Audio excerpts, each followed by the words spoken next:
ದುಬೈನಲ್ಲಿ ನಡೆದಂತಹ India versus ಪಾಕಿಸ್ತಾನದ ಮ್ಯಾಚ್ ಇಂಡಿಯಾ ಗೆದ್ದಾಯಿತು. ಅದಾದ್ಮೇಲೆ ಒಂದಿಷ್ಟು ಬೆಳವಣಿಗೆಗಳು ಕೂಡ ಆಯಿತು.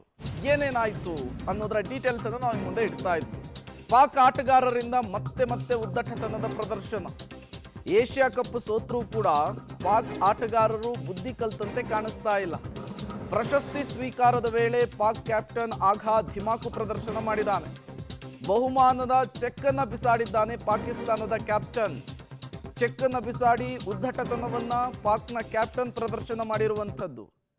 ಮೊದಲೇ ತಿನ್ನೋದಕ್ಕೆ ಗತಿ ಇಲ್ಲ, ಬಂದಿರೋ ದುಡ್ಡನ್ನ ಈಗ ಸತ್ತಿರೋ ಉಗ್ರರ ಕುಟುಂಬ ಕೊಡ್ತೀವಿ ಅಂತ ಬೇರೆ ಹೇಳಿದ್ದಾರೆ. ಅಂಥದ್ರಲ್ಲಿ ಇವರ ಒಣದಿಮಾಕು ಪ್ರದರ್ಶನ ನೋಡಿ. ಜಾಗತಿಕ ಮಟ್ಟದಲ್ಲಿ ಮತ್ತೊಮ್ಮೆ ಪಾಕಿಸ್ತಾನ ತಲೆ ತಗ್ಗಿಸುವ ರೀತಿಯಲ್ಲಿಯೇ ಭಾರತ ಹಾಗಾಗಿ ಮಾಡಿರುವಂಥದ್ದು. ಇವರು ಆಡಿರುವಂತಹ ಆಟ ಇಡೀ ಜಗತ್ತು ನೋಡಿದೆ. ಆಟ ಆಡುವಂತಹ ಸಂದರ್ಭದಲ್ಲಿ ಇವರ ವರ್ತನೆ, ಇವರ ಸನ್ನೆಗಳು ಹೇಗಿತ್ತು ಅನ್ನೋದನ್ನು ಕೂಡ ಜಗತ್ತು ಕಂಡಿದೆ. ಹಂಗಿದ್ರೂ ಕೂಡ ಬ್ಯಾಟು ಬಾಲಲ್ಲಿ ಬೆಂಡೆತ್ತಿಸ್ಕೊಂಡ್ರೂ ಕೂಡ ಇನ್ನೂ ಬುದ್ಧಿ ಕಲೀಲಿಲ್ವಲ್ಲ ಹೇಳಿ. ನಿನ್ನೆ ಸಾಕಷ್ಟು ಬೆಳವಣಿಗೆಗಳು ಇದೇ ರೀತಿ ಆಗಿರುವಂಥದ್ದು.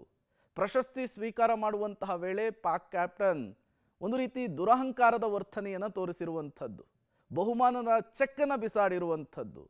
ತಿನ್ನೋದಕ್ಕೆ ಗತಿ ಇಲ್ಲದಿರುವಂತಹ ದೇಶದ ಆಟಗಾರರ ಪರಿಸ್ಥಿತಿ ನೋಡಿ ಅಂಥೇಳಿ ಈಗ ದೊಡ್ಡ ಮಟ್ಟದಲ್ಲೂ ಕೂಡ ಈ ಆಟಗಾರನನ್ನು ಟ್ರೋಲ್ ಮಾಡುವಂತಹ ಕೆಲಸ ಆಗ್ತಾ ಇದೆ. ಈ ಜಟ್ಟಿ ಕೆಳಗೆ ಬಿದ್ದರೂ ಮೀಸೆ ಮಣ್ಣಾಗಲಿಲ್ಲ ಅಂತಾರಲ್ಲ, ಇಂಥವ್ರು ನೋಡಿನೇ ಹೇಳಿರಬೇಕು ಎಷ್ಟು ಧಿಮಾಕು ದರ್ಪ. ಸೋತ್ರೂ ಕೂಡ ಬುದ್ಧಿ ಕಲಿತಾ ಇಲ್ಲ ಅವರು.